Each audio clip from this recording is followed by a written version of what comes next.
প্রত্যেক ফরজ সালাতের পরে সালাম ফিরিয়ে আওয়াজ করে পড়বেন আল্লাহু আকবার।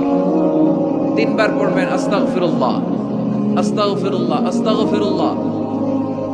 সুবহানাল্লাহ 33 বার, আলহামদুলিল্লাহ 33 বার, আল্লাহু আকবার 34 বার, অথবা শেষে 3টা 33 বার পড়ে মিলাবেন লা ইলাহা ইল্লাল্লাহু ওয়াহদাহু লা শারীকা লাহুল মুলকু ওয়া লাহুল হামদু ওয়া হুয়া আলা কুল্লি শাইইন কাদির।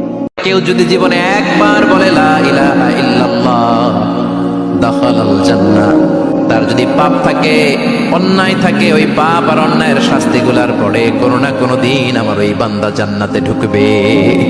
4টা কথা আল্লাহর কাছে সবচেয়ে প্রিয়। একটা হচ্ছে সুবহানাল্লাহ, আরেকটা হচ্ছে আলহামদুলিল্লাহ, আরেকটা হচ্ছে লা ইলাহা ইল্লাল্লাহ, আরেকটা হচ্ছে আল্লাহু আকবার। এই যে শুরুতে 3টা তাকবীর দিছি, এই তাকবীরটা আল্লাহর প্রিয় কথা আছে 4টায়। কিয়ামতের দিন সর্বপ্রথম হিসেব নেওয়া হবে নামাজের।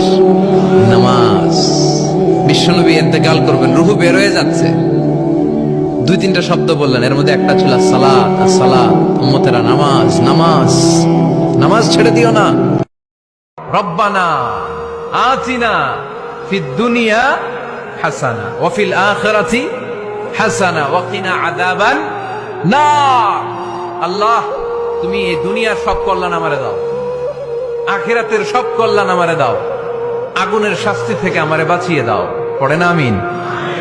তো আপনি দুনিয়ার সব কল্যাণ নিলেন, আখেরাতেরও নিলেন, গাছেরটাও খাইলেন, তলারটাও কুড়াইলেন, রাখলেন কি? সবই তো চাইছেন। এই দোয়াটার মধ্যে দুনিয়ার কোন দোয়া বাকি আছে? যদি আল্লাহর কাছে ক্ষমা পেতে চান, তাহলে আগে নিজেরা নিজেদেরকে ক্ষমা করে দেন। আল্লাহ, ভুল করছি, আল্লাহ মাফ করে দাও, ক্ষমা করো। আমি ক্ষমা চাইতেছি, কিন্তু আমি ক্ষমা করি না আরেকজনকে। তো তুমি ক্ষমা করো না, তুমি ক্ষমা চাও কোন সাহসে? সব সময় আল্লাহর কাছে এই দোয়াটা যেন আমরা করি, আল্লাহ কিয়ামতের দিন তুমি আমার হিসাব নিও না, আল্লাহ তুমি আমার বিচার বসিও না, আল্লাহ তুমি দয়া করে আমারে মাফ করে দিও। আল্লাহ যার বিচার করবেন ও জাহান্নামে যাবে, আর যার বিচার করবেন না সে জান্নাতে যাবে।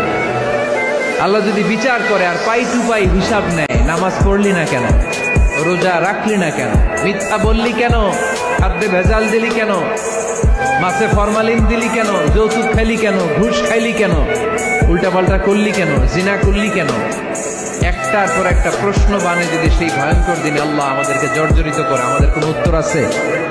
সেদিন আমাদের বাঁচার কোনো উপায় আছে?